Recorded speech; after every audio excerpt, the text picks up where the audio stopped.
presidential historian Douglas Brinkley. Gentlemen, thank you very much for being here. Michael, fascinating article and interview with the president. He told you a lot of really interesting tidbits.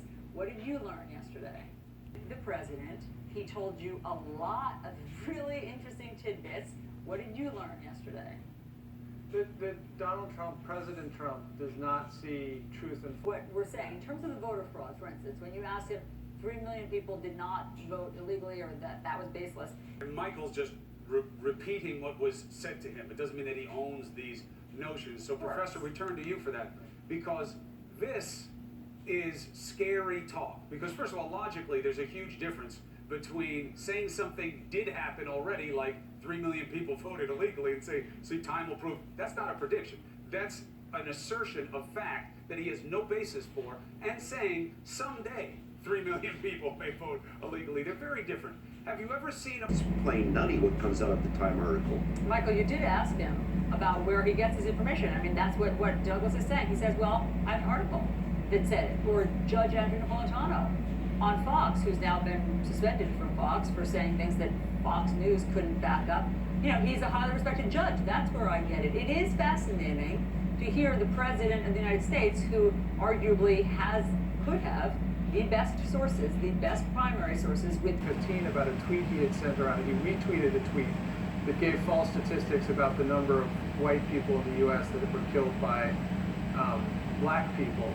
It was basically a racist meme that was going around, and he retweeted it. And I said, don't you feel like you need to correct this? It had numbers that just weren't true. And he said it's a election. Quinnipiac has in the latest poll that he's at about 60% of people not believing he's true, over 50% of people questioning his leadership abilities, and that's probably related to the credibility issue. But, you know, Professor, it takes us to the same point.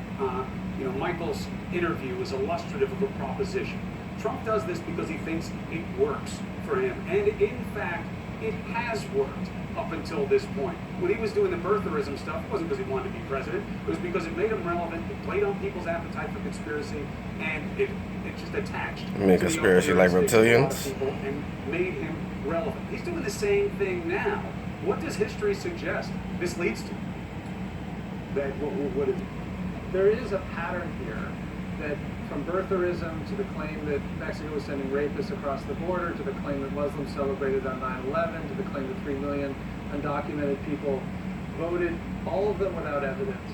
But they are incredibly viral, and as a messaging tool for him, even this debate where, and so I think there is a way in which we should admit that at least to this time, and I think there's a lot of reason to believe as president will work differently than as a candidate, but at least to this time, it has actually been quite successful.